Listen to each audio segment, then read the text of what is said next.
मित्रों नमस्कार। आपका बहुत बहुत स्वागत है। आज भी कुछ महत्वपूर्ण खबरों पर चर्चा करते हैं।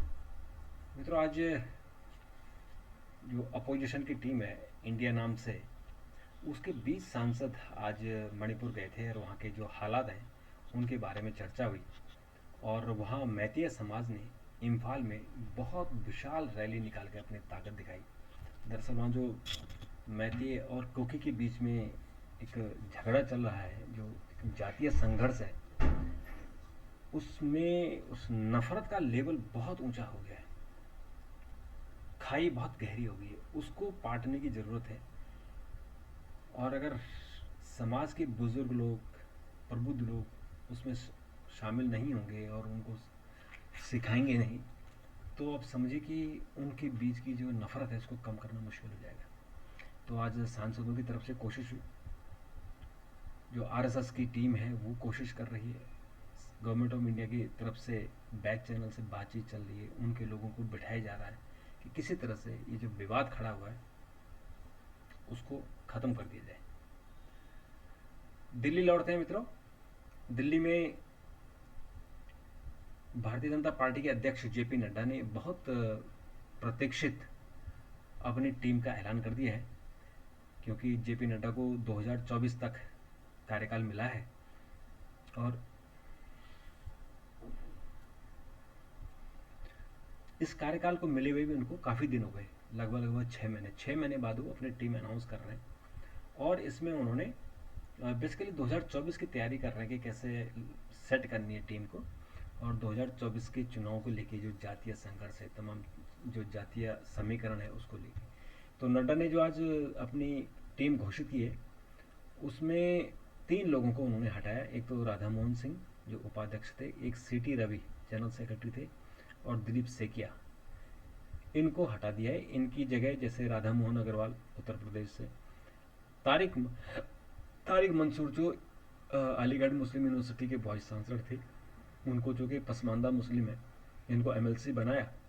और उसके बाद इनको अब उपाध्यक्ष बना दिया। तो पसमानदा मुस्लिम से नज़दीकी बढ़ाने के लिए बीजेपी ने एक बड़ा कदम उठाया है। और चूंकि पढ़े लिखे विद्वान आदमी हैं, एएमयू जैसे संस्थान के कुलपति रह चुके हैं, तो इनका भाजपा में आना, मुझे लगता है कि भाजपा को फ़ायदा ही मिलेगा। और कांग्रेस नेता ए के एंटनी के बेटे अनिल एंटनी बीजेपी में आ गए थे, तो उनको भी सेक्रेटरी बनाया गया है। तो उनको चूंकि बीजेपी को केरल में थोड़ा सा फोकस करना है, तो इसलिए केरल से एक तो एंटनी को सेक्रेटरी बनाया और एक अब्दुल्ला कुट्टी को उपाध्यक्ष बनाया है। और मंसूर साहब को उपाध्यक्ष बना दिया, तो 2 मुस्लिम भी हो गए और केरल का भी प्रतिनिधित्व हो गया। मंसूर साहब तो उत्तर प्रदेश से हैं। और मित्रों, कुल मिला के जो बंडी संजय जो हैं वो तेलंगाना के अध्यक्ष थे, उनकी छुट्टी कर दी गई थी और उनको अब महासचिव बनाया गया है। और इसके अलावा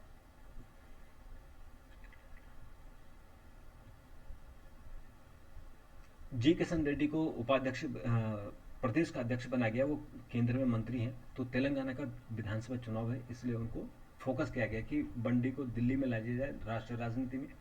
और जी किशन रेड्डी ऑलरेडी कैबिनेट मंत्री हैं, तो उनको तेलंगाना में ले जाके तो एक मैसेज देने की कोशिश की कि कैसे हम तेलंगाना को बीजेपी सीरियसली ले रही है। और मित्रों, इसके अलावा जो सीनियर लीडर हैं जैसे रमन सिंह हैं, उनको उपाध्यक्ष रिटेन किया गया है। वसुंधरा राज्य अभी कर्नाटक में चुनाव है, उनको भी रिटेन किया गया है। छत्तीसगढ़ में चुनाव है, तो रमन सिंह को रिटेन किया गया है। तो वरिष्ठों का भी ध्यान रखा गया है।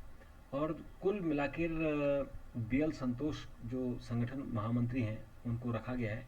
तो 9 महासचिव हो गए, 13 उपाध्यक्ष हो गए। और विनोद सोनकर, हरीश द्विवेदी और सुनील देवधर को हटा दिया गया है। और इसके अलावा नरेश बंसल को कोषाध्यक्ष बनाया गया है। कोषाध्यक्ष राजेंद्र अग्रवाल हैं। तो इस तरह से ये जो टीम है ये बेसिकली 2024 की तैयारी के लिए कि 2024 में पार्टी को बहुमत मिले। और जैसे आप देख रहे हैं कि आज जेपी नड्डा राजस्थान में थे, राजस्थान में चुनाव की तैयारियां हो रही, और अमित शाह भोपाल में हैं, भोपाल में विधानसभा का चुनाव है अभी दिसंबर में राजस्थान के साथ ही। तो उस तरह से पूरी ताकत से पार्टी लगी हुई है कि ताकि कोई कमी न रह जाए। तो मित्रों,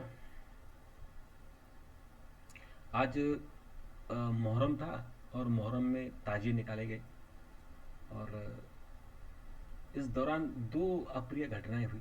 एक तो उत्तर प्रदेश में एक ताजिया हाई वायर जो टेंशन है, जो 11,000 वोल्ट की वायर से टकरा गया, तो उस पर दो लोगों की दुखद मृत्यु हुई।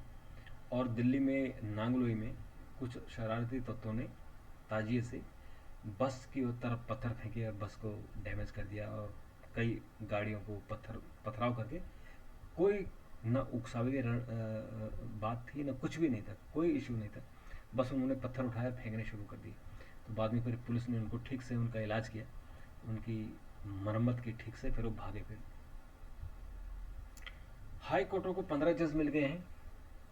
राष्ट्रपति द्रौपदी मुर्मू ने 15 अतिरिक्त न्यायाधीशों को पदोन्नत कर स्थायी न्यायाधीश बना दिया है। दरअसल कोलिजियम अपना नाम भेजता है और फिर राष्ट्रपति उन पर साइन करती है।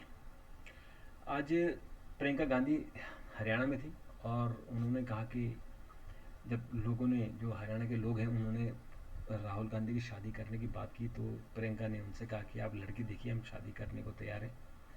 और बड़ा एक जो जो प्रियंका गांधी का एक रुख रहता है जनता से जुड़ने का, तो उन्होंने लोगों से अपनी बात करके और उनको इमोशनली अटैच किया। इसके अलावा मित्रों कुछ और खबरें हैं, जैसे कि जो केंद्रीय मंत्री रामदास अठावले हैं, वो आज पटना में थे, और उन्होंने पटना में कहा कि नीतीश कुमार इंडिया नाम देने से नाराज हैं और वो एनडीए के साथी हैं और वो फिर हमारे साथ आएंगे। तो ये कह के उन्होंने सनसनी फैला दी है कि ये क्या नीतीश कुमार वापस आएंगे, क्योंकि जिस दिन से वो इंडिया नाम हुआ है तब से ही खबरें आ रही कि नीतीश कुमार नाराज हैं और वो एनडीए की मीटिंग छोड़कर चले गए थे। तो ये इंडिकेट कर रहे हैं, हो सकता है कि अठावले उनकी कोई बात हुई, इनफॉर्मल बात हुई हो। तो तो आज उन्होंने नीतीश कुमार हमारे साथ हैं, फिर आ सकते हैं कह के उन्होंने सनसनी फैला दी। शरद पवार से नाराज हुए इंडिया ब्लॉक के नेता। Indian national development inclusive alliance जो नया इंडिया बना है, इसकी तीसरी बैठक 25 और 26 अगस्त को मुंबई में होने वाली है। लेकिन उससे पहले राष्ट्रवादी कांग्रेस पार्टी की जो सुप्रीमो है शरद पवार, उन्होंने 1 अगस्त को पुणे में प्रधानमंत्री नरेंद्र मोदी के साथ मंच साझा करने वाले हैं।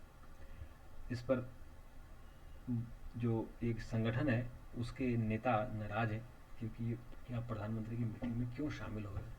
और जैसे जब अजित पवार आए थे बीजेपी में, तभी लोग आशंका व्यक्त कर रहे थे कि ये मिला जुला खेल है, यानी शरद पवार ने ही उनको भेजा है, और चूंकि अपनी बेटी सुप्रिया सुले को एडजस्ट करना है, तो हो सकता है कि इसमें कोई बात हो। और जो एनसीपी के सूत्र हैं वो कह रहे हैं कि जो फ्लोर लीडर्स की बैठक के दौरान कुछ सदस्यों ने उस समारोह में पवार के मुख्य अतिथि होने पर चिंता जताई, और जिसमें मोदी को लोकमान्य तिलक पुरस्कार से सम्मानित किया जाना है। और इसमें सुझाव आए हैं कि कांग्रेस अध्यक्ष मल्लिकार्जुन खड़गे एनसीपी नेता से बात करें। पर मुझे लगता है कि ऐसे प्रोग्राम में जाने से कोई दुश्मनी नहीं हो जाती है। और प्रधानमंत्री को अगर फंक्शन हो रहा है और उसको शरद पवार को अध्यक्ष बनाएगा, तो मुझे लगता है इसमें कोई बुराई नहीं है। उसको, ये गठबंधन के लोग हैं, उनको ज़्यादा नाराज नहीं होना चाहिए।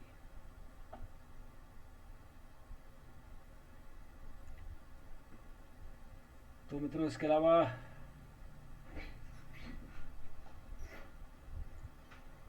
जो कुछ और खबरें हैं, जैसे कि ये करंट लगने की खबरें खूब आ रही हैं, जो ताजिए, जो इतने ऊंचे ऊंचे ताजिए बना देते हैं लोग। एक तो उत्तर प्रदेश में हुआ, जो लखनऊ के पास, उसमें एक एक युवक झुलसा है। एक राजकोट में हुआ जिसमें 2 लोगों की मौत हुई है। एक झारखंड में हुआ, बोकारो में, उसमें भी 4 लोगों की मौत हुई है। और ये बड़ी दुखद खबरें आ रही हैं।